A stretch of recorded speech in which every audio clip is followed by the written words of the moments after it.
Okay, hello everybody. Good evening. Just making sure everything's going the way it should be going here. Sorry I wasn't here last night. Things got kind of goofy. I'm assuming, yeah, you can hear me okay. So I'm not booming the mic too much. Let's give it a minute or two for a few folks to get in here. In the meantime, though, let me show you something here.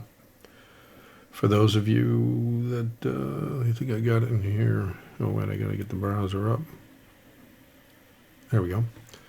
I changed this right here, this graphic here, because I got a new streamer for WTPR. Because the one I have been using for years, years ago I used to use one that was paid for. This one's paid for too now. But the other one, the one I've been using for the last 6 months or so, very unstable. It was free because I really couldn't find a good streamer. This one here is good enough to where I can use it forever, and I can stream just about anywhere I want now. I'm on IceCast, but I'm going through Caster, and that's a free, this area here, it's a free service. But if I pay $82 a month, which is nuts, they give you all these bells and whistles. But when we go over 400 people listening to the stream concurrently on the radio, because they actually grant me 400 slots for free, and so I'll do that until it becomes infeasible. I mean, I used to do Shoutcast, and that's free. IceCast is free, but it all depends on how you get in there, and so this streaming software allows me to get in using just about any method, any kind of server that is set up. I decided to try with Caster first because right off the bat I'm getting 400 possible listeners, if you will.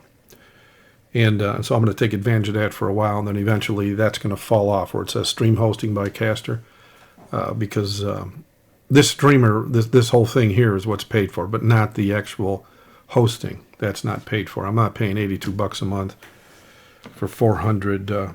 Actually, then it would be unlimited, I think. Let me see.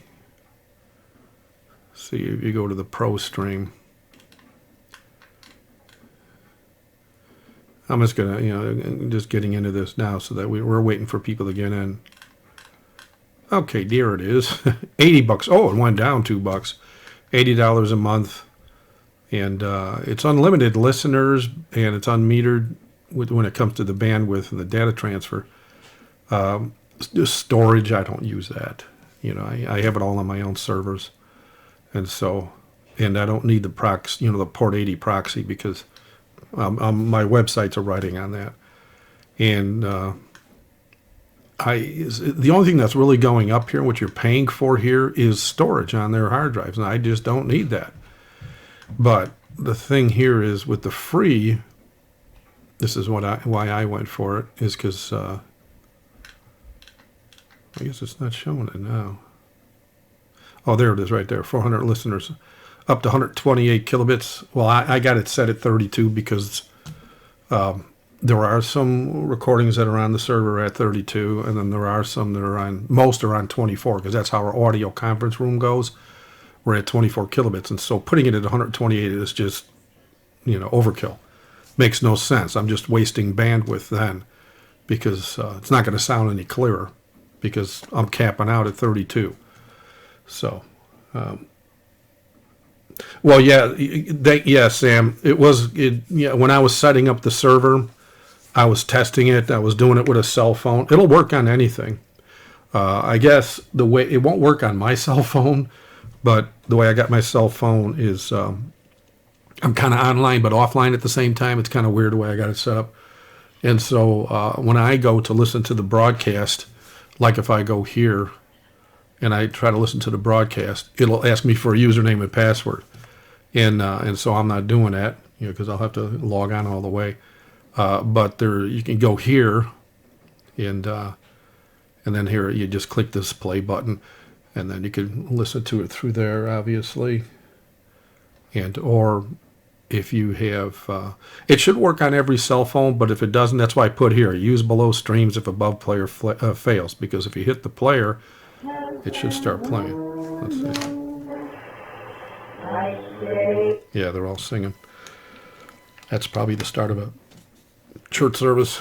And so, but yeah, there's a direct line in for, not like if I hit Android, see, that's what'll show up.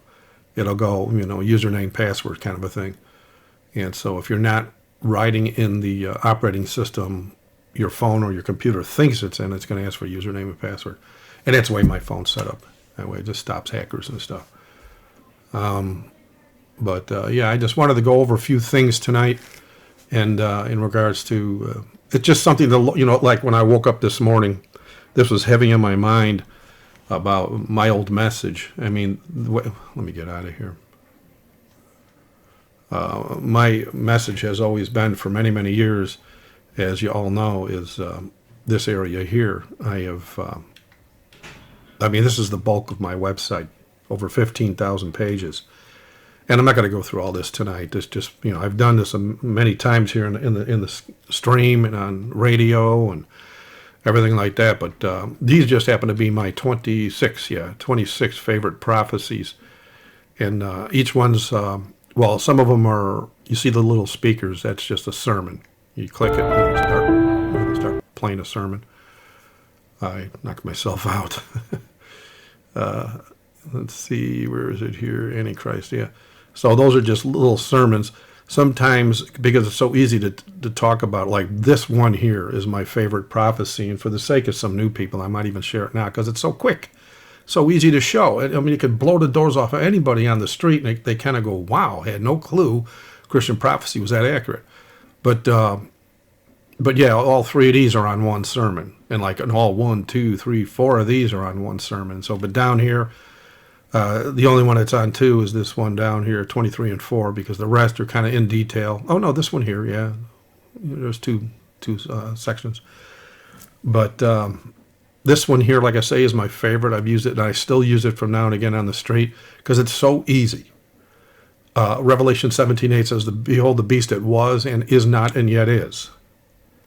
That is just so amazing because if you look at the way the Roman Catholic Church was formed, and when I say the Pope is Antichrist, I'm talking about every single solitary Pope that ever lived, including this one where the world has now. Not the world, the people that blaspheme and call him Holy Father, which is a sign of blasphemy because, let's see, blasphemy defines, maketh thyself a God. Well, when they use the term Holy Father, it's only in one place in the Bible. It's in a prayer that Jesus is praying in the Garden of Gethsemane right before he's arrested. It's the only place in the Bible you're going to see the words Holy Father. He's talking about his Father in heaven. Satan hates him so much, he got a man on earth to do this. And that's why the prophecy was, this is one thing you got to look out for if he calls himself a God on earth. And that's what he's doing. And it's not just that. He says he's Jesus Christ. He says he holds the place of God Almighty. He calls himself the husbandman, another God on earth, the physician, the director, the shepherd. Those are all names for Christ. And they even go so far as to call him Lord God Pope in 2 or 3 of their extravagantes. No, extravagantes, that's what they are. It's Latin for whatever. And then, but that's not the only definition. The other definition is, they called Jesus Christ a blasphemer in Mark chapter 2 because he forgave that one man's sins. Well, that's the second definition. And we all know about the Roman Catholic Church with their confessionals. So, they all have their, they even say in their doctrine, in the Catholic Encyclopedia on page 265, the judicial authority of the Catholic priest will even include the power to forgive sin. That's blasphemy. Only God can forgive sin. You can't. No man can do that. And then again, they say it again in their Ligori duties of the dignities. The priest. I think this is a Jesuit rag, but they say God Himself is obliged to abide by the judgment of His priest, not to pardon or to pardon. In other words, we say, forgive this guy, and you got to do it, God. Deal with it, It's not how it works. Kind of reminds me of the massacre, St. Bartholomew massacre. And because and there's a mural. It's not just a painting. It's a mural on the wall inside the Vatican in public view. Anybody can look at it, and it's a big painting about the massacre at Bartholomew, where they killed a bunch of Protestants, and they just cut them up. They just, with swords and stuff, just massacred them in there. But before they did it, all these murderers that were hired by the Pope to do this were told before they went. He says, okay, the Pope, or not the Pope, it was one of the prelates of Rome that was under authority of the Pope. He told them, when you go out there to do this, get back before sundown so I can absolve you of the sin of murder. They knew it was sin. And then he thinks he's got the power to absolve them of the sin.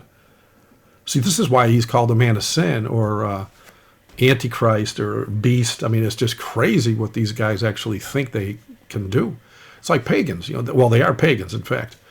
But what I wanted to go over here was an old newsletter I did back in 2004. It was I even shared this on pulpits over the years as well, and this generated a bunch of anger with, because I did this on the radio, and I don't know if I did this on YouTube. Let me see. Yeah, it's on YouTube. The Unholy Fathers of Rome.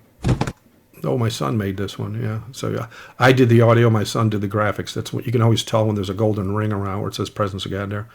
He made a different graphic using the same lettering and everything. He's just uncanny. His ability with video editing, but yeah, back in 2014. All right, so look at that. It's hardly got any hits, but that's okay. This here, and it's just it's not an entire list of all the popes. Okay, these are just the cream of the crop when it comes to the most decadent, disgusting men that ever lived. All right. And I'm going to start here with Pope Sergius III. And the reason I'm going through this is because, and for those that may be new, let's see if I got it on here. Yeah, right here, 2 Peter 1:20. It says, no prophecy of the scriptures of any private interpretation. And the reason I shared this Bible, as a matter of fact, I think I was able to put the Bible in here. Oh, let me get the screen on. I don't know if you guys can see this. Can you see 2 Peter 1:20 if I highlight it right there? Right here? I don't think it's legible, because it ain't legible on my end, I got to tell you. So, yeah, I was just testing it out to see if eSword would work in here, because this is the search on the right side. That's the search. You can't even see my mouse. Oh, yeah, you can. Or can you? Oh, I got to go on this instead of on the... Oh, for some reason it's showing stuff in there, but over here there's nothing. Anywho, I don't know if you guys can see it. Yeah, okay. Anyway, the reason I share this 2 Peter 1:20 thing is because I've got people coming up out of the woodwork every now and then just sending me emails and saying that 666 means this, or it means that, or USA is Antichrist, or the Antichrist, or Obama is the Antichrist. Well, here's the key. Here's the key in all this. It's 2 Peter 1:20. That is the main key. This is why I did what I did here. If you go down to the prophecy section. Oh, wait, I got to get back to put the browser in. If you go to the, let's see if it gets it. Oh, okay, there it goes. All right, so you go to the prophecy section, you scroll down to prophecy study tools, and you go to symbols of Revelation. This is why I did this study. Every symbol in the book of Revelation, I defined each and every one of them using only Scripture. No opinion, right? And so, like, say if you wanted to know what, let's see, a leopard meant. It means government, okay? And you look at the Bible verses, and not only do I give the Bible verse where the prophecy is, or the prophetic symbols in, I underline them. As a matter of fact, this page got corrupted in a big way. I had to rebuild it just recently, which ain't easy. That's 327 pages here. Because everything was underlined all of a sudden. I thought, well, this ain't going to help the people that are trying to find the symbols. So I had to rebuild it, which, praise God, it worked out pretty good. I just pulled it off an old hard drive, because I did this years ago. This was my morning studies that I did for like 3 years, and I found every symbol. But the quickest way, like if you want to, you can go to chapter 5, and you just start going down all the verses, and then when you get to verse 2, every word that's in the verse is going to be bolded, okay? And then you go to the next verse. But that, I mean, if you want to do an in-depth study, well, then yeah, that's the way to do it. You know, you open your Bible and you go there and you see the definitions of each one. But if you want to just know, like, say what you go to O and you want to know what omega means, you click A, you hit the letter O, and then you go to omega or alpha and omega, you know, whatever. Let's see, what did I go to? Oh, I put alpha and omega. And it means beginning, of course, and ending. And then there's the Bible verses to back it all up. Then the symbols are underlined inside. Or you go to pearl, and it means scripture. It means heaven. It means salvation, costly, gates of heaven, and stuff. Because it's not all of it is prophetic, but like say the gates of heaven. But it leans. The reason I put those in there, those definitions in there, is because it lends a little bit more oomph to the prophecies or to the scriptures, like say you're in Isaiah or something like that. Or even in the New Testament, when the Lord's talking about the gates, you'll know that there's a reason he used pearl, because the pearls represent the scripture, the heaven, the pearl of great price and all that, there's a reason for all of it. And so that's why it's important when you get to this, when you start studying prophecy, people keep trying to come up and give their own opinions as to what these prophetic symbols mean. And Catholicism's infamous for that. As a matter of fact, let me see if I go to the 666, or I just go to Antichrist page. Oh, by the way, there's a new page, Three Angels Message. I don't know if Kenneth is in here tonight, but he's the one that moved me to do this. I got another page I'm working on too called 1 Hour with the Beast, but I'm not done crossing the T's and dotting the I's. But yeah, and again, this isn't exhaustive. What this is like angel number 1, and I show the Bible verses to what angel number 1's all about, and then I show a few pages on my website that are more or less just about that. But there's a lot more than just say 5 for angel number 1. There's a lot more than whatever, I don't know, like 7 or 8 here or 9. But this gets you going because, like, for example, if you go to, like for the Horror of Babylon, I should have, yeah, that's right. You got to go. And then here you click the pictures. And I made a flash animation about this years ago. I got this out of James Arrowbito's book, The Great Controversy. And every single solitary, this is why they murdered him, because he went around, he took a bunch of pictures. Here's that Sacred Heart statue of the Catholic Church. It's Quetzalcoatl. That's what it is, a pagan god called Quetzalcoatl. It's disgusting, and there's this heart bursting out of his chest. And I show that, because this is how the Catholic Church said. I remember this when I was a little kid going to Catholic school. I was a little guy. I stuck my chewing gum underneath the foot of this statue that was at the end of the hallway because I didn't want the teacher to catch me because we were walking down the hallway to go, and I just realized, oh, wow, I'm chewing gum. So I took it out and stuck it underneath his foot. And because I was a little baby Catholic, I said, thank you for taking care of it for me, Jesus. Thinking that was Jesus. But look, the heart bursting out of his chest. That's where it came from.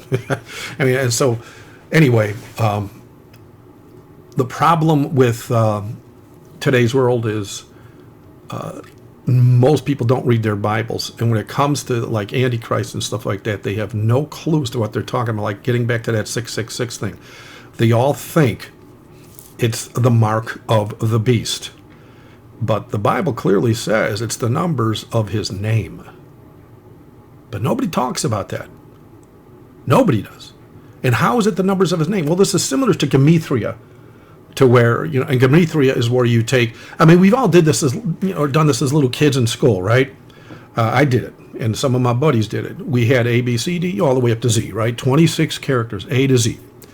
And we would assign numbers, and you can go A was 1, and then Z, of course, would be 26. We would change the codes if we started a click going, and then we would, a couple of buddies would have a secret message that they wanted to share specifically with them, and they would give you a code page and said, and so instead of A being 1, it would be 26, and you just go backwards, or mix them all up, and then A would be 3, and then Z would be 18 or something. Just mix them all up, and so you had to have the code to figure out what the letters were. So you would send them a bunch of letters that looked like a bunch of jumbled up words, but if you had the code to break it to where you couldn't tell, or a bunch of numbers, and then the numbers would tell you what the letters were, and you could spell it out. Well, that's the same thing that what the Bible's doing. It's not numerology. Well, in that case, it would be with the kids, but this is something that the Lord allowed us long ago in regards to how he knew that the pagan Rome, not papal, well, papal Rome does it too now, but pagan Rome used Latin. And it's a dead language now. There isn't a single soul on this planet that's born speaking Latin. No one has it as a native tongue. The Vatican still uses it because of one of its titles as, a demonic entity. It's, where is it here? There it is, Latinus, which means the Latin-speaking man in English. Well, Latin is not just their alphabet, it's their numeric system. And so you just spell Latinus and it equals 666. All right, well, they also have the name I Portero, which means 10th or first of two. That equals 666. The main one is Vicarius Filii Dei. And that one means vicar of the Son of God. And the word vicar in English means replacement. That's right, replacement of the Son of God. This is how bold they are. And they even go so far, see, Mike Scheifler had a picture of this. I got it somewhere on my website. I think it's on the Antichrist page, where the Vatican for years, we put this out in tracts, we put this out on the radio. I did it for years on the radio. And even the Bull Unum Sanctum, the Bull Unum Sanctum with those deadly words that you got to be a Catholic, you're going to hell, or we're going to kill you kind of a thing. And they were saying, oh, no, that's a bogus quote. It never existed. Oh, no, Vicarius Filii Dei, we never used that term, ever. Right? Well, they got caught lying because I found pictures with the mitre with Vicarius Filii Dei etched in it, and it's on the site. I can't remember exactly. I think it's on the Antichrist page. I know it's in one of my videos. But yeah, you just spell Vicarius Filii, like the letter V equals 5, the letter I equals 1, and stuff, and go on like that. Now, some people will say, well, like if you spell out Microsoft Windows, but you can't use Latin because it won't work out, so they got to use the Gematria thing, A equals 1 and Z equals 26. And so they say if you spell out Microsoft Windows, it'll equal 666. Or some other thing, or Ellen G. White. Now check this out. This is what they do with Ellen. Okay, I can't. I got to have the note. Yeah, I can't put it in here. They'll spell her name Ellen G. and instead of a W, use VV, 2 V's to get 10, because her name comes up 656. It's 10 points short. And so they have to make her W come out as two-letter V's to make it 666. But here's the key. It's just like when they try to say Obama is the Antichrist or Islam. As a matter of fact, I got a page on the website all about Islam where they say that, false prophecies go down to Islamic Antichrist. And the reason I did this is because I like to use WorldNet Daily a lot when I do my research, because they have somewhat of a Christian background. But they have this one guy, Joel Richardson, that they promote like he's God on earth sometimes. And he wrote a book declaring the Islam the Antichrist. We all know this has to do with a twist on the King of the North, because the King of the North is the Pope. But they're all saying, no, it's Turkey. And as a matter of fact, I got a page on that. As a matter of fact, right here on the bottom, false prophecies, King of the North. And I show how, the Bible, even Spirit of Prophecy says, no, the King of the North is most assuredly the Pope. All right? And so anyway, I go in here, and it's just so easy. And I just took 14 prophecies. So if Islam is the Antichrist, Islam has to have destroyed 3 nations exactly 1,260 years before being mortally wounded. Because that's what the prophecy says happens. But no, that only happened with the Vatican between 538 and 1798. And it's the same thing with Obama or United States. They'll say the United States is the Antichrist. No, it's the second beast of Revelation, because it doesn't come out of water like many people's nations and tongues, like the prophecy says. It comes out of the soil and earth, like an unsettled nation. That's how America was born. It was just a hodgepodge of different people from everywhere, but it came out of the soil and it stayed there. It didn't go all over the world like the Vatican does. And then you got a bunch of here. Let me just. Does Islam reside on 7 hills? No, but the Vatican does. They even name all 7 hills in their encyclopedia, giving them English, Latin, and Italian names. So there's the other prophecy fulfilled. Or let's see. Did Islam kill over 500 million Christians during that 1,260-year period? Nope. The Vatican did, and they actually admitted it on March 12, 2000. John Paul II's mea culpa. He did it in front of everybody, right? That was prophesied apology to make everybody, do a big old hug and sing Kumbaya kind of a thing. And And does Islam mix paganism with forms of Christianity? No, they're not the least bit Christian. They do have some paganism, but they're not Christians. They kill Christians, all right? Let's see. Will Islam have a leader that is homosexual in nature? Well, they do have pedophiles and stuff like that, but the prophecy states in Daniel chapter 11 that the leaders in the Roman Catholic Church will not have a desire for women. It says, I think it's Daniel 11:37. Let me just go there real quick. Let me see. Daniel 11:37. Daniel 11, go down to 37. Yep, there it is. Neither shall he regard the God of his fathers, nor the desire of women. Okay? And so that's Roman Catholicism in a nutshell right there as well. So, all right, getting back to this. But yeah, there's no reason to go back here. My point in all this is there's people out there on the street that say, and this is why I put this blurb in on the beginning of my Antichrist page. This section here, just all this wording here, they try to put their own spin on it. That's why I start off with 2 Peter 1:20 saying, you can't give me your private opinion of what a Bible prophecy means. You have to let the God that wrote the Bible define his own symbols. You can't tell me what those symbols mean. As a matter of fact, there's 404 verses in the book of Revelation, and out of those 404 verses, 278 of them are found almost word for word in all the other books of the Bible, including Revelation. And so the Bible, like I say here, it defines itself perfectly. And see, this is the trick bag a lot of these guys don't realize. Eventually, they're going to run across people like us who have read our Bibles. And then, we'll just gently present the truth.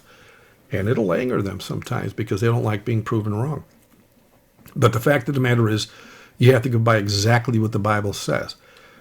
Every prophecy must point to one entity. And there's hundreds of them. As a matter of fact, especially when it comes to paganism, there are hundreds of prophecies. Let me see, go to Antichrist, go down to Whore of Babylon. And let me just go to the list here. Now, these are all quotes from all over the place. I mean, it's just jam-packed. But this section here, where Baal, which is paganism, versus the Catholic God, like you got the nativity of the sun god, the birth of Tammuz on December 25th. Well, they call it the nativity or Christmas in the Catholic Church, even though Jesus Christ wasn't born in winter. Impossible. Mary would have froze to death, and so would a baby. And they wouldn't have been able to travel to pay the taxes. That Rome would never have taxation or even a census in winter because the people had to walk to get to their places of origin. They did it in the fall, and so early fall. And then they got the midsummer festival of June 24th. Well, you got the Nativity of St. John, June 24th. I mean, it just goes on and on and on. Everything that the pagans do, and that doesn't end here. Look at this. And these are all scripture. Right here, starting off, the abundance and treasures, Jeremiah 51:13, and then it goes all down here. I don't remember where it ends. I think it's over 100, maybe over 200. 161, all right? Where the idol worship thing that Jeremiah talks about, or false gods that Isaiah talks about, all these things can be seen in Roman Catholicism. Every single solitary, every time these patriarchs and prophets mentioned, any kind of pagan sin, Rome has adopted it. Every single solitary, right down to the scarlet clothing they wear. And the weird hairdos of the monk, where they cut off the corners of their beards and they got that halo of hair. That's the cutting off of the corners of your beards thing. That's what that means. Because they cut off right at the sideburn and then they let that little strip of hair go. Now, if they're going bald, they'll have like a horseshoe and they'll have a bald spot on the top of the butt. But that's what they want. They want the bald spot on the top. They shave it so that it glows when the sunlight hits it, so it glorifies Baal. And then you got the ring, which also, the circle that glorifies Baal. Let me see how many are in here. These are all scripture too.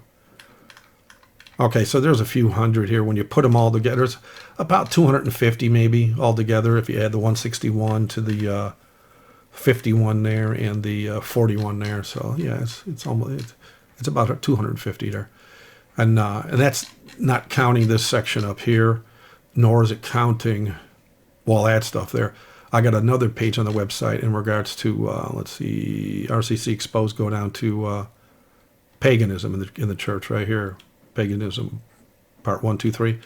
I didn't, this is a transcript. This right here, I did not write this.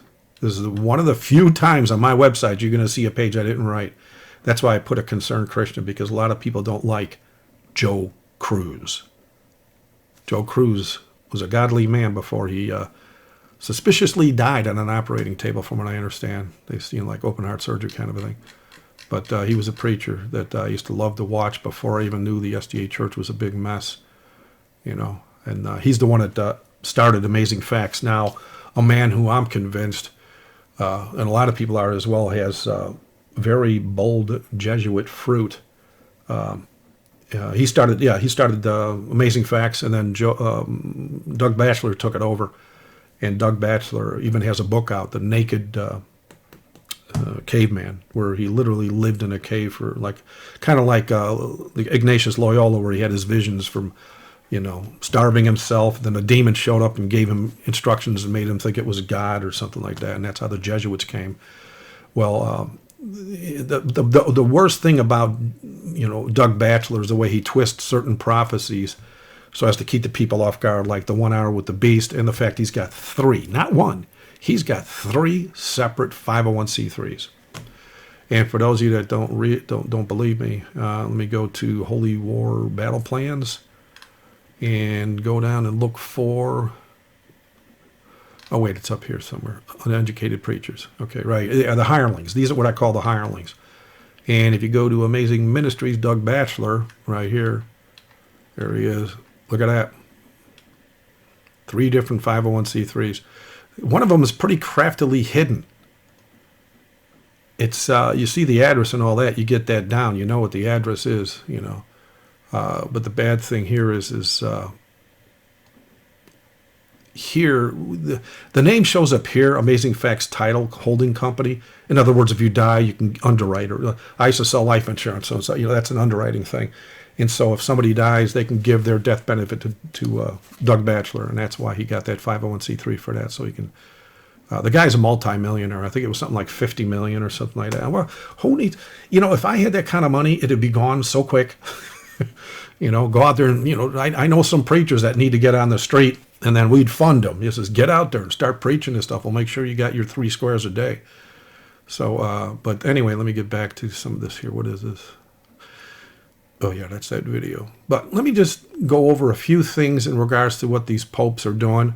But before I do that, let me see. I don't want to lose this page that I've already pulled up. The Islamic Antichrist, 666, all that. Whore of Babylon, 3 angels. I guess I'm going to have to go look for it then. All right. You just go to the Truth Provided newsletter, go to old format, and go look for Unholy Fathers of Rome. Easiest way is just hit F3 on the page and then type in unholy. There it is. All right. So I want to go over. Oh, wait. Before we do this, let me show you something. Oh, let me get off this page. Let's RCC Exposed, go to the popes. Well, okay. These are the last 3 popes that I concentrate on. Of course, I started the online work when John Paul II was around. As a matter of fact, he started when I got married. And so, and then I got Benedict, and then I got Francis. But Francis, this guy, he obviously is a Jesuit, and he took this oath where he literally, well, I'm not gonna read this out loud in case there's little kids around, but this man took this oath to kill people in this manner for the Pope, and now he's a Pope, you know. But here's the entire oath. If you go here, there's a section called the red paragraph. That's the bloody paragraph. That's the scary. That's the one you don't want to read in front of kids. But I've got a few videos on this man alone, okay, just on him alone, because he's very dangerous, okay? And yes, I do believe the wound is healed. It's because what went down, I did a video on it and everything. Let me just pause it. In regards to, because the prophecy's clear as to what's supposed to happen before the wound can be declared healed. And I show in this video that has happened. And so now it's healed, and that's why he's flexing and he's doing the things he's doing, and he's getting away with the things he's getting away with. And especially when it comes to this portion here, let me go to Antichrist, go down to Vatican's socialist agenda. This is why you see stimulus checks in the United States of America. This is why you're going to see cashless society, a socialist format of our government soon. And then this COVID-19 pandemic is going to force socialism in America. If I could find that quote that I read many, many years ago where this one elite member, I was reading in a magazine where he was saying that America will not accept socialism unless you reword it. If you change the way, don't call it socialism. Because now they're trying democratic socialism. They're giving it a different name, but socialism was already brought into this country when they started making it law that you have to buy car insurance. And that was decades ago. I used to sell life insurance and car insurance, and I never had car insurance until they made it law. Then I had no choice. But or even Obamacare.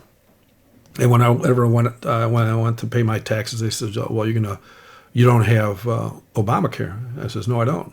And says, "Well, then you're gonna have to pay the fine." I says, "No, I don't. I'm not paying it because there's no law that says you can force me to pay it, and they know it. So if you say that, you don't have to pay it. They literally cannot force you.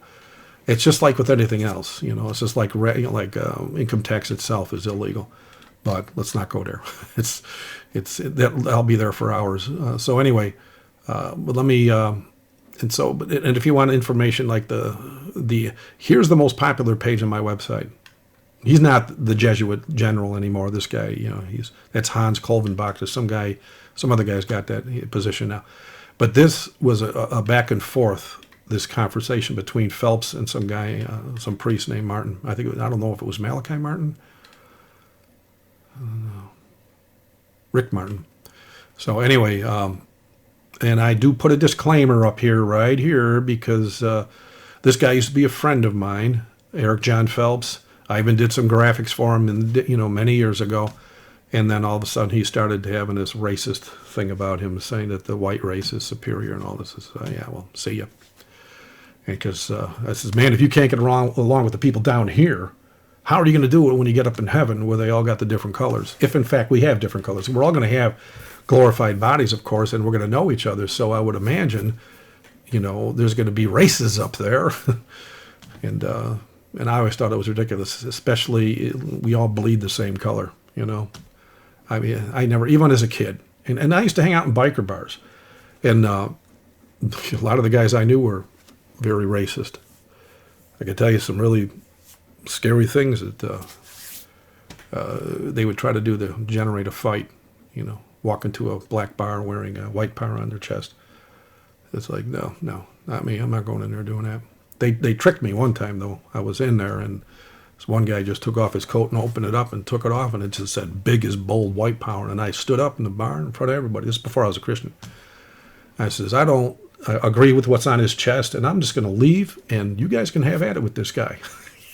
And as I'm walking out, his hot breath was on my neck. I got to tell you, I says, yeah, I don't agree with this. This is just silliness. But anyway, but that's why I don't like Eric Von Phelps, unless he changes his tune in regards to that. I mean, I love the guy. I pray for the guy, but I don't like his attitude in regards to races.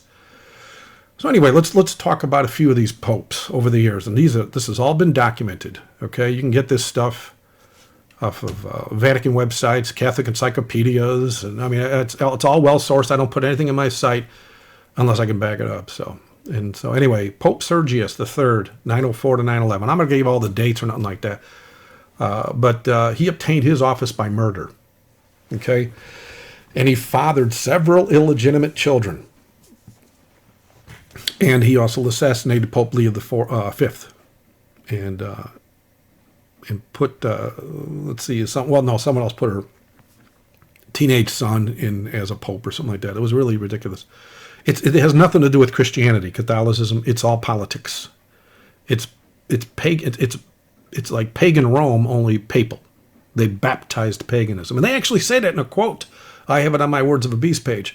You just go to the RCC Exposed, go to Words of a Beast, and scroll down till you see pagan, well, not the Sunday worship, but that's there too. They had, they admit that they adopted it from pagans. But where is, oh, here it is, Babylonian pagan connection. And look for the word baptized. Is it in here somewhere? Let me just F3 the page. Baptize. Here it is. This is the story of Catholicism, page 37. It says, it has often been charged that Catholicism is overlaid with many pagan incrustations. Catholicism is ready to accept that accusation and even to make it her boast. The great god Pan, you know, Peter Pan, the one that Michael Jackson got into? The great god Pan, which is a demon, is not really dead. He is baptized, according to the Roman Catholic Church. So anyway, getting back. Pope John, the 12th, he was, of course, an immoral man. He spent his entire life in adultery. And let's see, he says here, Catholic Bishop Luterbrand states that he had no respect for single girls, married women, or widows. They were sure to be defiled by him. This is a pope, okay? These are unholy men. But then the Bible says it's the man of sin. And when it says man of sin, it's not saying just one guy. It's all of them, all right? All right, this next guy, well, let's scroll down here to Boniface the Seventh. It's just monsters of guilt, blood, and filth. Let me find some really. Okay, this guy here, Benedict the Ninth, and this is Benedict the 16th, Joseph Ratzinger, who was a machine gunner for the Nazi. He was a Nazi and he was a machine gunner like John Paul II. Well, John Paul II wasn't a Nazi, but he did sell the gas for his family to the Nazis. His family's manufactured the gas that killed the Jews and the Christians and the blacks. I mean, a lot of people, they think, oh, they only killed Jews. Oh, no, they didn't. Anybody that was against Roman Catholicism, they killed them. They especially are racist, and so they killed as many black people as they get their hands on. But if you go to the popes of Rome again, scroll down and go to John Paul II. I got it highlighted here somewhere, right there. The Pope's past employment. He was a Zyklon B salesman. Pope John Paul II. But because Hitler lost, what's called the Vatican rat line got him and Ratzinger and a couple other guys into Rome and to hide in the Vatican and act like they're Catholic priests to prevent prosecution for war crimes. And then these two of them actually became popes, Ratzinger and John Paul II. And then, of course, I would think Francis was probably involved in that too, because he's old enough right now. All right, so getting to, he was, this Benedict the Ninth was, he committed murders and adulteries in broad daylight. He was a hideous criminal, it says here.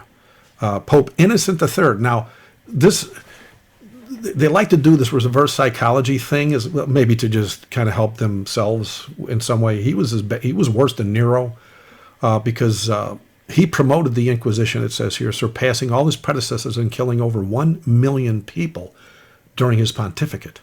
1 million people for one man. Okay? And they're not popes for a long time. There's a reason they get elected old.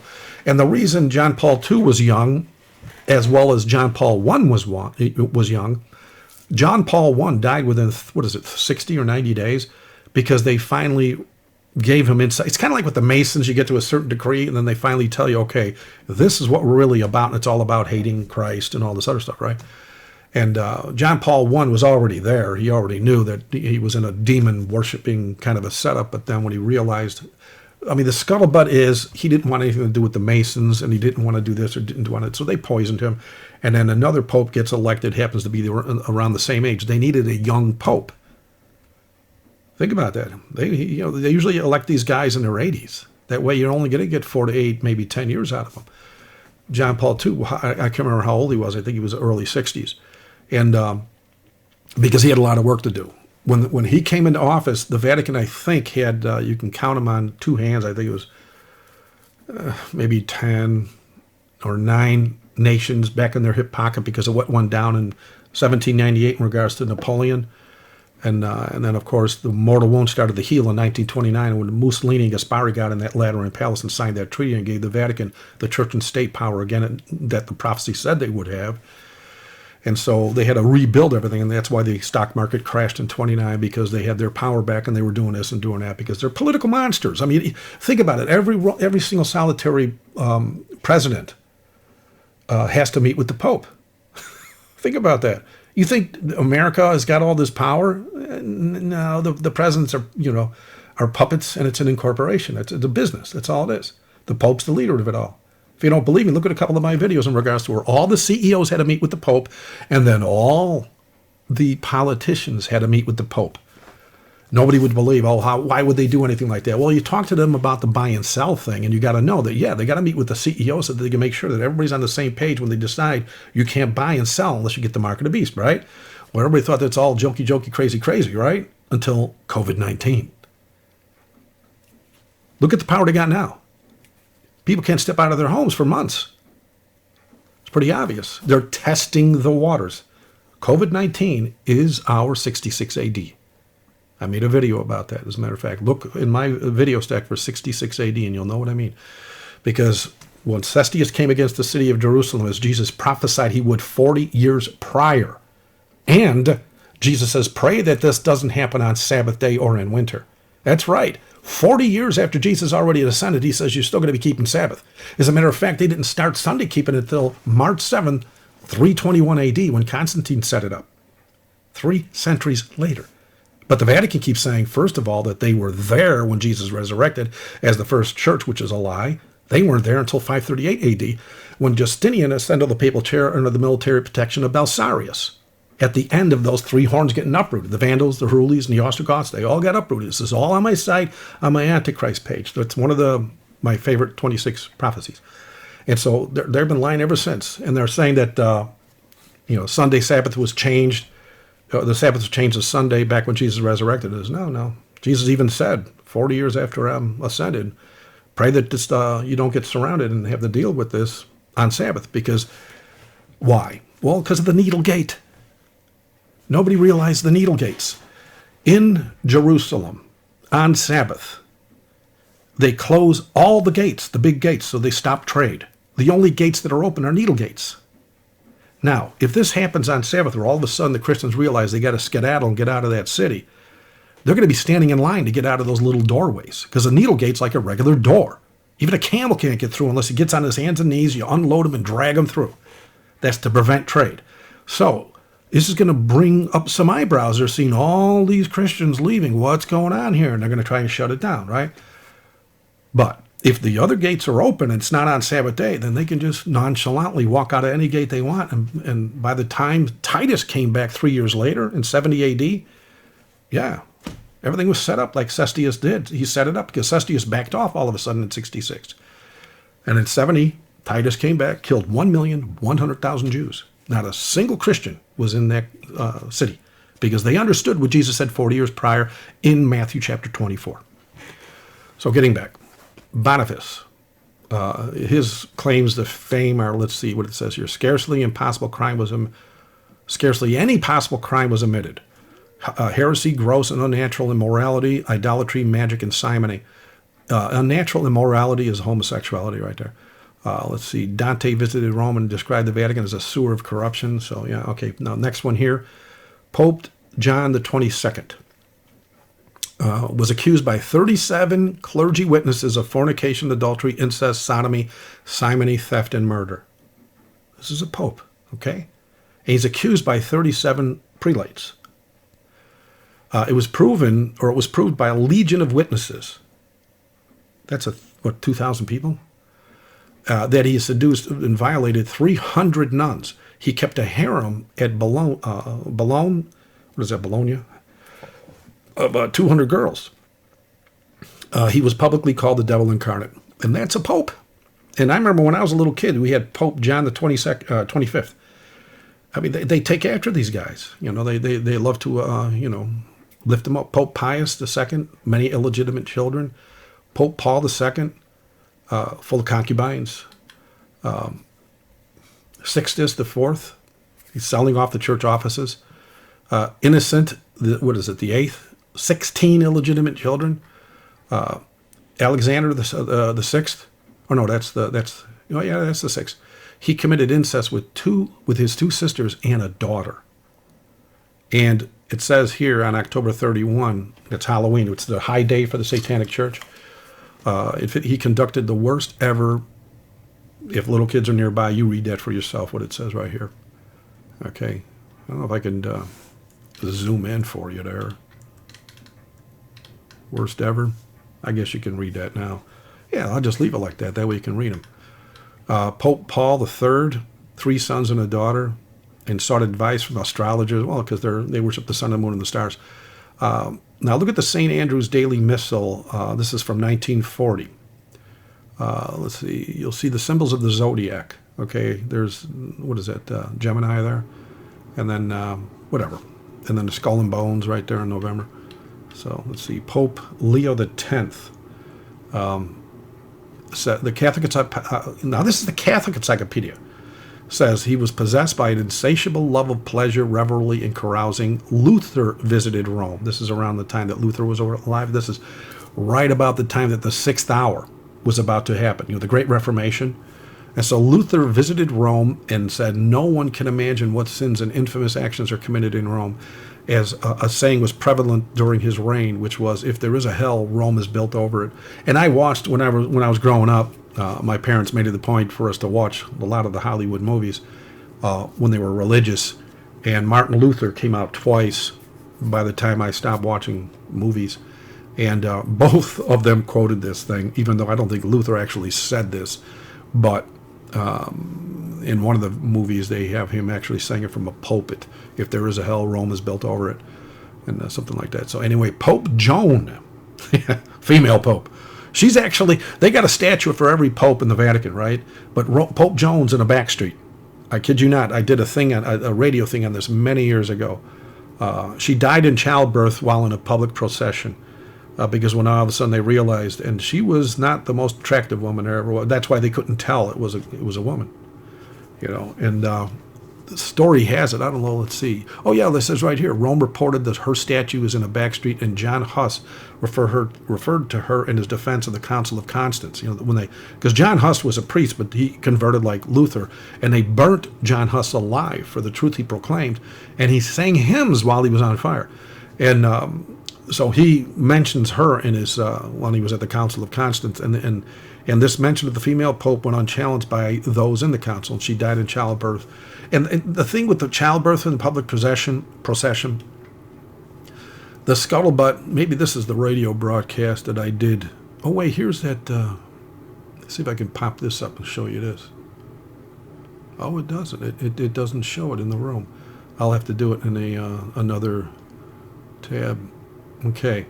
All right. See, the Vatican keeps on saying that the Vicarious Filii Dei is something we made up. There is no such title that equals 666 for the Pope, even though I got a page on the website that shows there's 13 different titles for the office of Pope. I used to teach Catholic doctrine, so I know these titles exist, right? And so, but look, this is a facsimile. Right there in the middle. And this is from our Sunday Visitor. Number, I got this from Mike Scheifele. That's what I was looking for. November 15th, 1914. And the reason they say this stuff is they're hoping, it's just like with a politician. He'll say something not realizing people are going to remember this. See, this is one of the reasons I can't stand liars, because you're not always going to remember what you lied about. And so Rome is hoping, because this was posted in their own publication on November 15th in 1914 on page 3, that they're hoping, well, just about everybody that's ever read this paper is dead. And so they don't have to worry about it. But, hey, you know, there's a thing called the internet now and fax machines.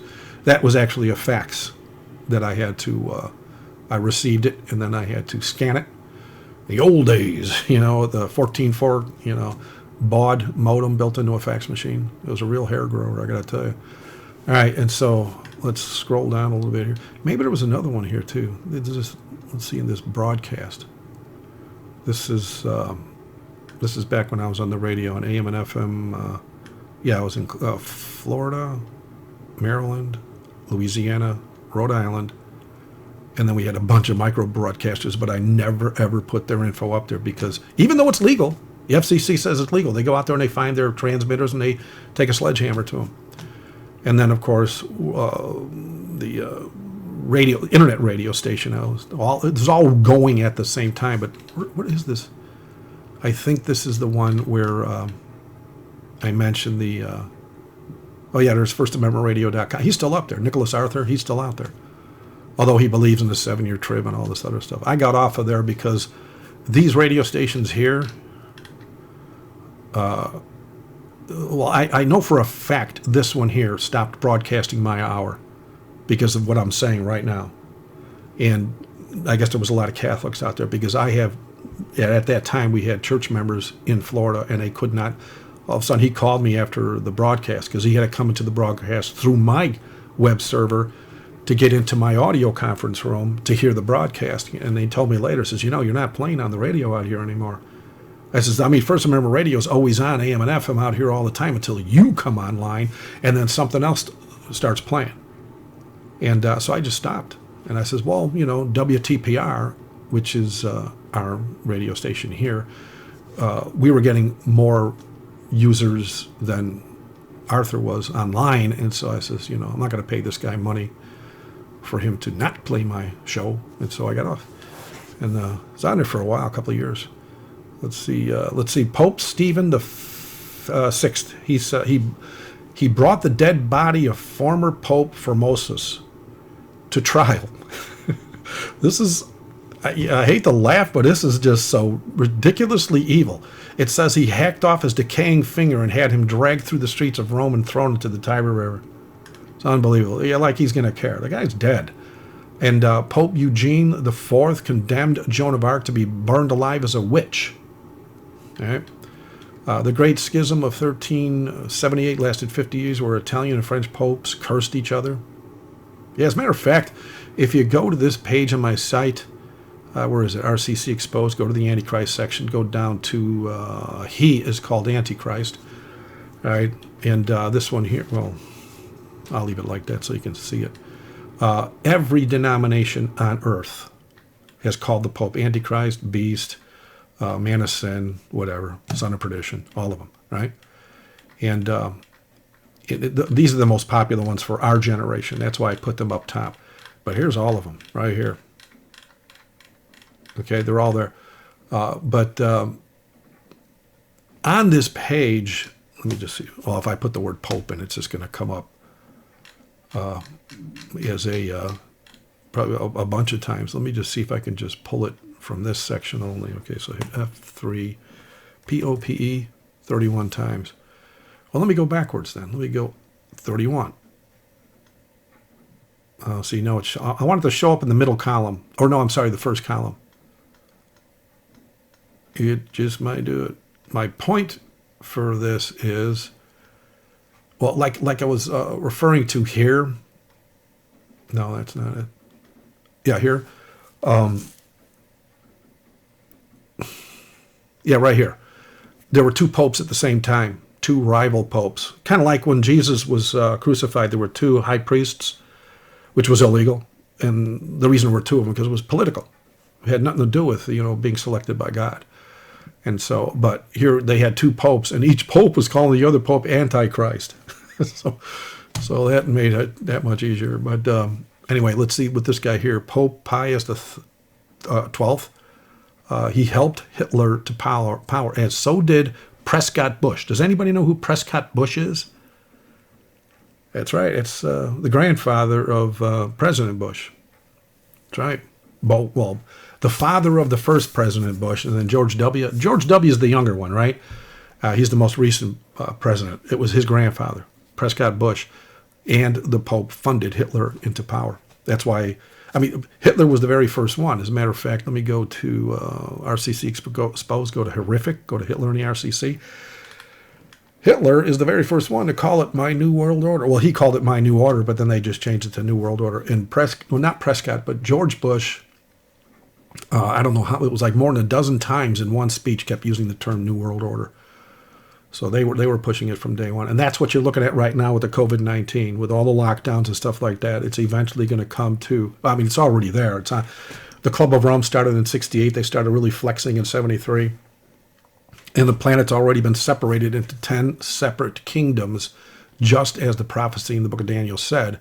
And for those of you who want a little bit of inside information, go to my Truth Provided newsletter area, go to New Format, and then just F3 the page and type in Herod. Yeah, Caesar's Herods. Click there. And this is a radio as well. I don't know if I put the link for the radio broadcast on this. This is back in 2008.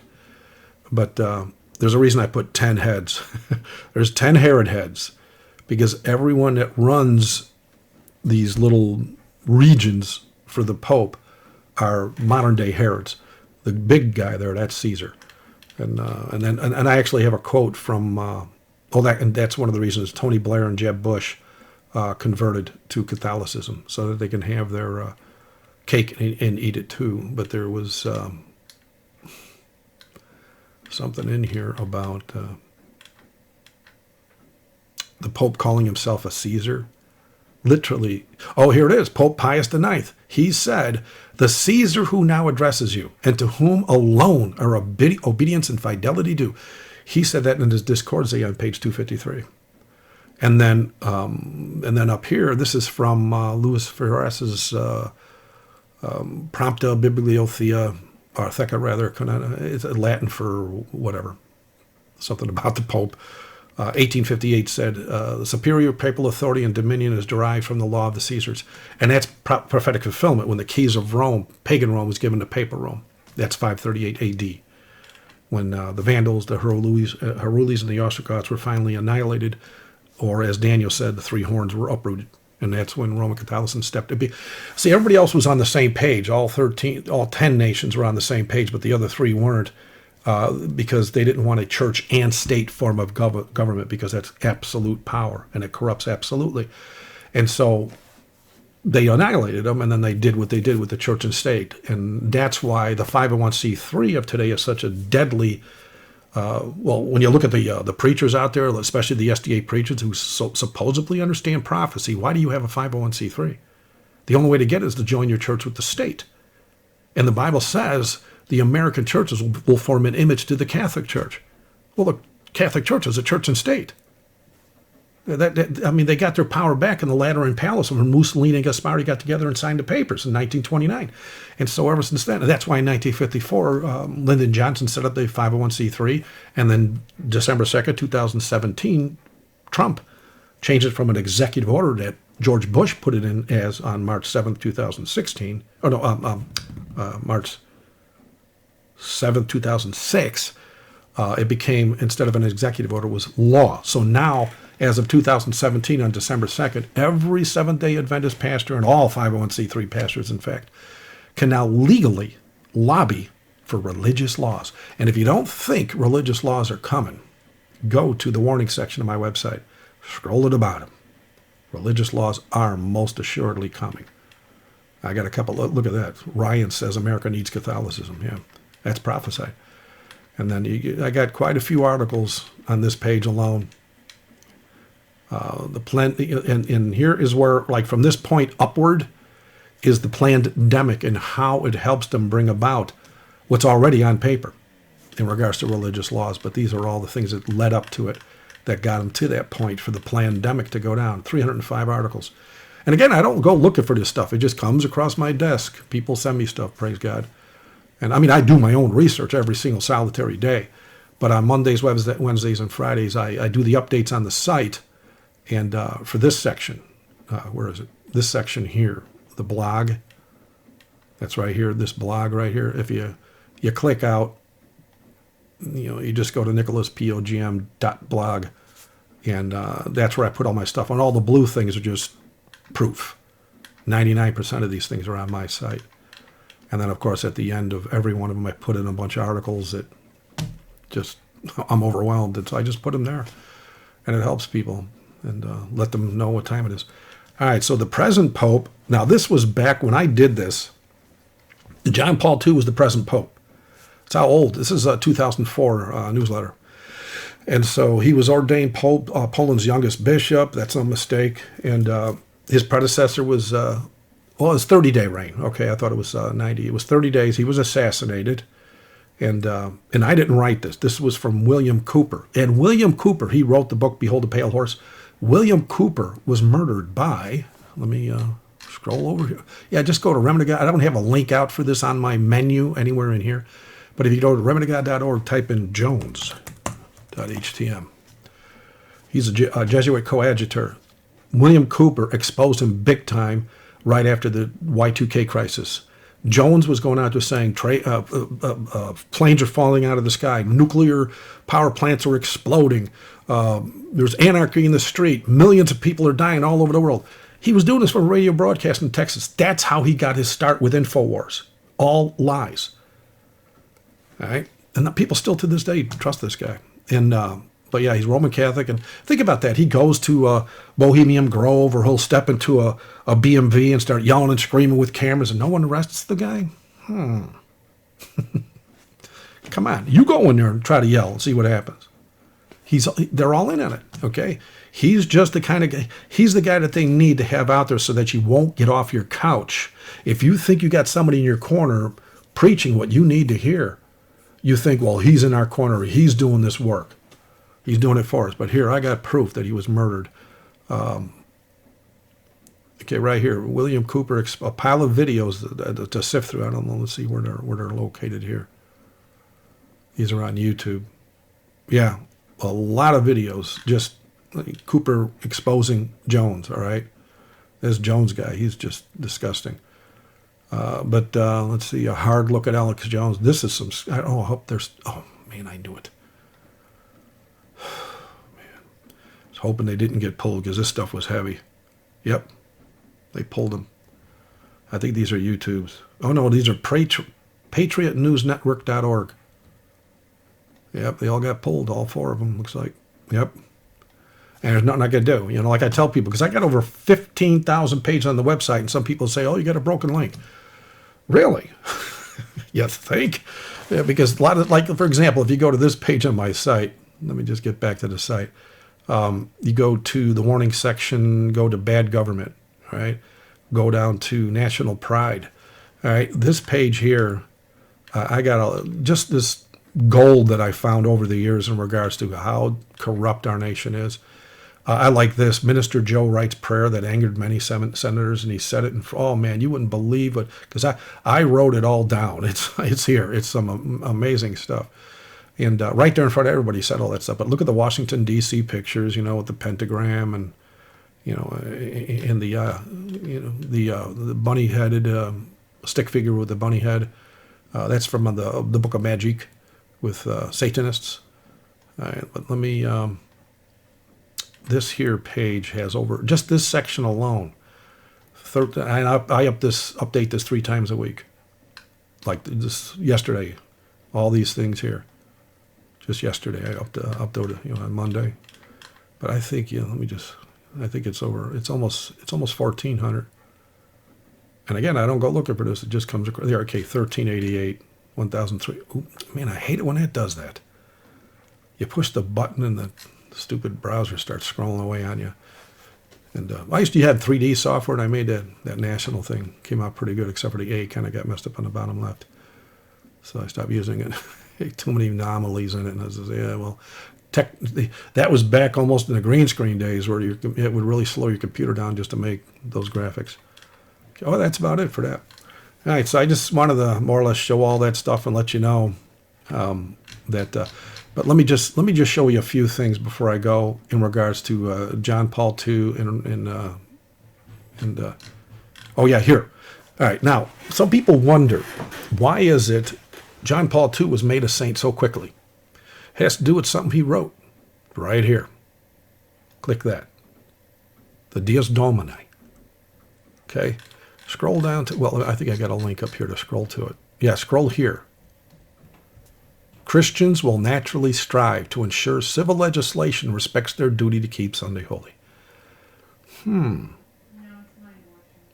Now do you realize what's going on out there in the world in regard, especially with the COVID-19, and how they keep talking about Sunday laws and the religious laws, like I said here?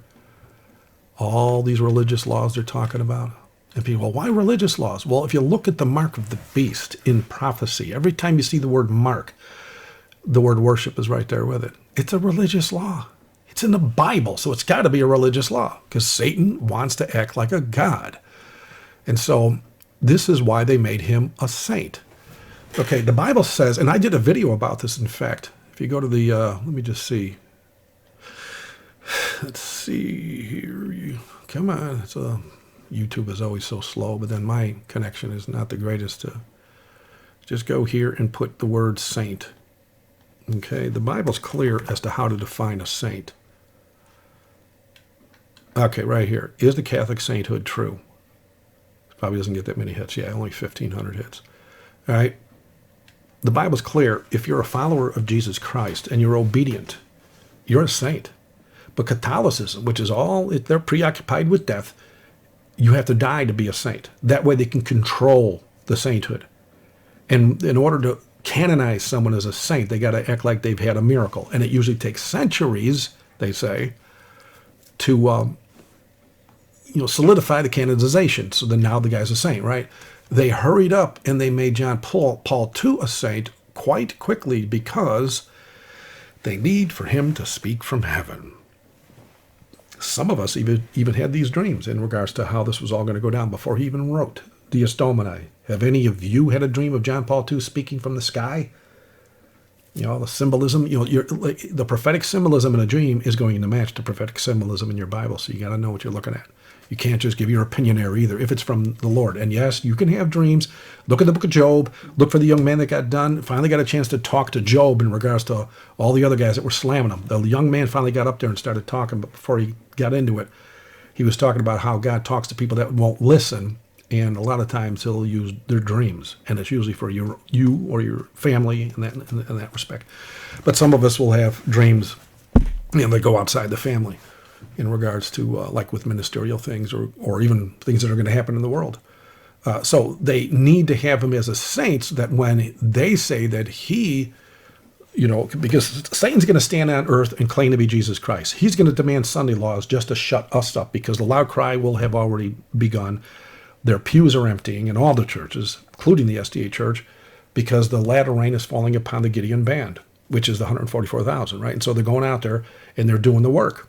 Well, in order to shut them up, they got to pass Sunday laws, or, in other words, the plagues will then begin.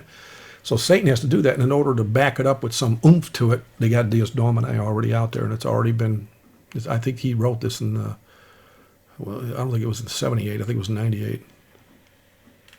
I think I have a date on here. I should have put a date.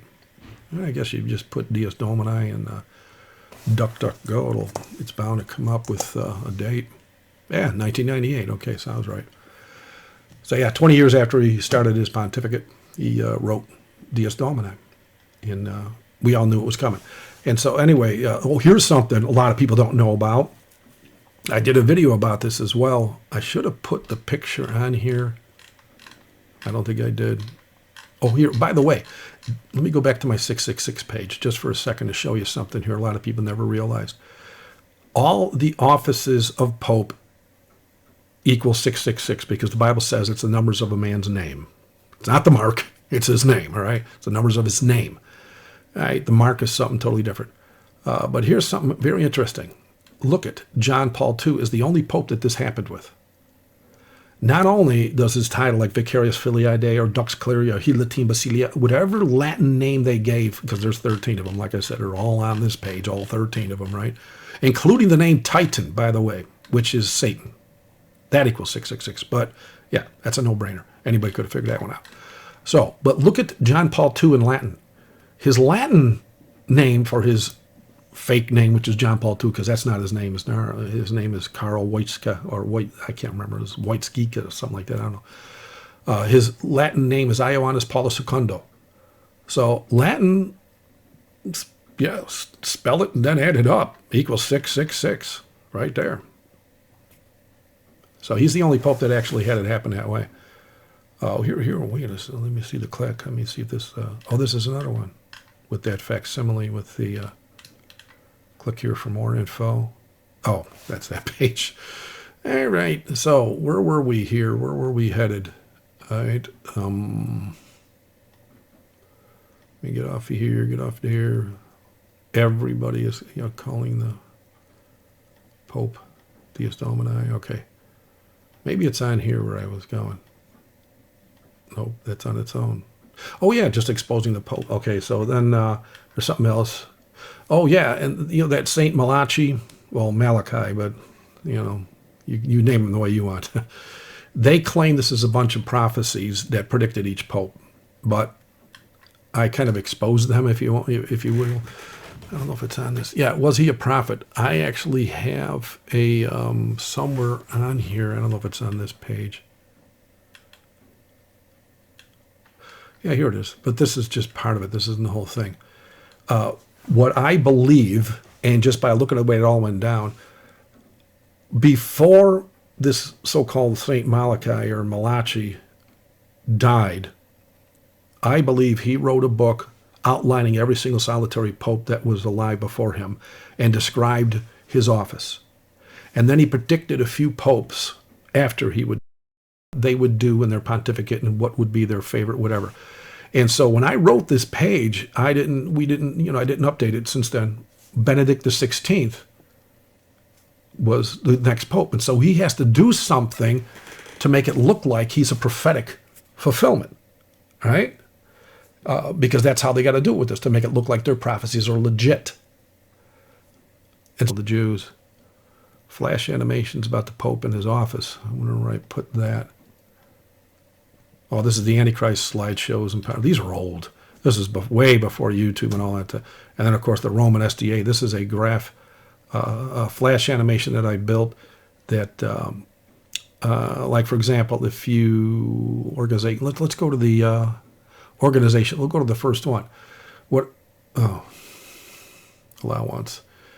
What I do is I put the quotes on the left that the Catholic Church says.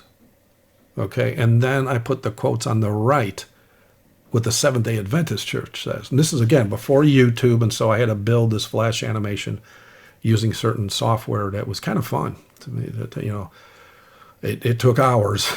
Actually, it took weeks, because this thing is huge. It is a massive, massive... as a matter of fact, if you go to my sister's site... as a matter of fact, I think I got it on my main site here. But if you just go to... that's the wrong... I put the wrong link up there. Let me clear it. Just go here, and Roman SDA is... these are all the quotes. I actually have a few of them I made into videos on YouTube. And you'll see that whenever you see Now on Video. And some of them got some, like, over 100,000 hits on the... like the hierarchy of the Seventh-day Adventist Church is a perfect match to the hierarchy of the Roman Catholic Church, which is just downright blasphemous. But that's a whole nother video. And so, but yeah, that's about it for this guy. Oh yeah, and he said, the peace and safety thing, he says, yeah, the end is not yet nigh. He said that in 1998, because we had already been hitting the streets. We had people in the Vatican handing out tracts in the St. Peter Square. And so that it wasn't around at this time, it was years later. But yeah, the truth got out there, and so they started telling their people, says, oh no, the world's not coming to an end.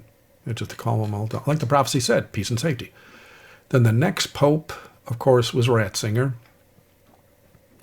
See the popes of Rome go down to Ratzinger, which is Benedict XVI. And will his past matter? That's how old this is. Because he resigned in 2013. So, and it had, in his past had to do with murder of a little girl, as well as the molestation things and all that. And then he was a gunner for the Nazis on a roof, killing American pilots and stuff, and, for Hitler. But yeah, I got a lot of bad stuff on this guy, See the split in his thumb right there? He got infected while he was, he said, okay, yeah, I was a Nazi gunner, but I never actually shot anybody down because I couldn't pull the trigger. My thumb was infected. And I says, well, first of all, you don't need your thumb. You can hold it with two hands and then pull the trigger. And second of all, if you can't pull the trigger, they're not going to have you on the roof as a gunner. It's just that simple. If you can't guard, your generals and whatnot, because it was like a meeting place, he just kept that safe or whatever. And here he is with the Nazi salute. That's Ratzinger right there, Joseph Ratzinger. And he eventually went in through the Vatican rat line. Everything here. See, like this page has to be repaired. See all the underlines? I don't know why that happens. If anybody here knows why that happens, let me know, because it's such a pain to fix. But I will eventually fix it. And then let me go to another pope. Because let's see, popes of Rome. I'll finish with this. And this, of course, is Pope Francis. And we know he's a Jesuit and all that. And I said we got plenty of videos on here. Let me just scroll down real quick past these videos. But he is one with the Muslims in a big way. And look at this, the Masonic hand signs and stuff. And it's just way too much on this page. Let me see if I can get past all. No, that's going to take too long. Let me go up here and just go. He's got his own molestations. Oh, see, now here's another thing. All the links got broken. Look at that. I wonder if anybody's just doing that to me, It don't matter. The Lord protects us. Those links are all that. It doesn't really matter anymore. People can say, oh, well, those links are fake. Okay, yeah. All you got to really do, if you think about it, as a matter of fact, you just copy the link, put it in a search engine, and the article headline will come up, because 9 times out of 10, there are some times I change the headline to give it a little bit more oomph behind it, but 9 times out of 10, I'll let the article headline stay the same, so that when you copy and you paste it into Google or something, which I wouldn't advise using Google, it'll come up somewhere. You'll get the link. You'll see that I'm not yanking anybody's chain. But anywho, we're getting kind of late here. I'm hoping I'm going to get on here again on Thursday night. And again, don't forget I have a second YouTube page. I don't know where I put it. Let me see here. I got to go on this browser here and get it. And I shall put the link in the room here. But it's NicholasPOGM 2. All right. That's it right there. And in case they, ban me from streaming or whatever, because they did that for 3 weeks already. I mean, one was a solid week, and then they made up some lie about, copyright infringement or hate speech. That's what it was, as well as violence to children. That one video where the Catholic priest he slapped the baby because the baby wouldn't stop crying when he was trying to do his baptism. And he slapped the child. And so they pulled my video saying it was violence to children. I says, yeah, but look, in 20 minutes I found 16 other videos, 16 other YouTube channels that have the exact same. I didn't give them the links, but I put those links on my server, on my website, on my blog, to prove that, yeah, they just targeted me because I'm a Christian. And the same thing with, as a matter of fact, if you just go to Presence of God, hit banned. Let me get it to normal size. This here, is the most recent video that they pulled me. They banned me because I showed, with documentation from the Catholic as well as the Seventh-day Adventist Church, their own letterhead funding homosexual missions, if you will, where they even called it their mission. But here, and I always got to repeat this. Have you ever noticed that no apostate preachers are ever banned on YouTube? If you bow to the first beast, he's going to protect you. The first beast is, of course, the Vatican. And have you also noticed that no 501c3 preachers on the like the Seventh-day Adventist preachers and all the 501c4 types, they don't ever get banned either. Well, that's because if you bow to the second beast, which is USA, they'll protect you too. But these are just a few of the videos that they've banned on me over the years, and that's why I built this server, John 14:29. And it's just kind of like an archive thing. You just pull the videos out of here, you click it, like the purgatory, and then boom, it starts playing right there. It's all on my server. In my home, so they can't pull that until they completely knock us offline, so anyway, so please. And again, WTPR, I rebuilt the streamer for WTPR to keep it a lot more stable. It's running on a much more stable, and there's all sorts of other hosting engines I'm going to think of, because I can multi-host with this on this one here, and this will but this player right here will work on anything. But if it has an issue, just click these links underneath it and you'll get there. Or you can just play, click the player. But, I don't have a flash player on this. And so, but you could pick and choose any kind of broadcast you want to listen to it that way. So, but yeah, WTPR is back up and running, and it's a lot more stable. Because I got to say, because some of the people on the stream prefer to go to WTPR for church. We get quite a few in the radio. We get the people in our room, and then we get the people in the stream here. So God bless you guys and girls, and we'll see you, if not Thursday night, definitely Friday night. And but I'm pretty sure I'll, if I can't, I never know from one day to the next what's going on here. That's why I didn't do it last night. I wanted to do it on Mondays and Wednesdays like usual, but I was unable to do it last night. So anyway, God bless you. We shall see you soon. And keep the faith. Keep safe. God bless. Love you.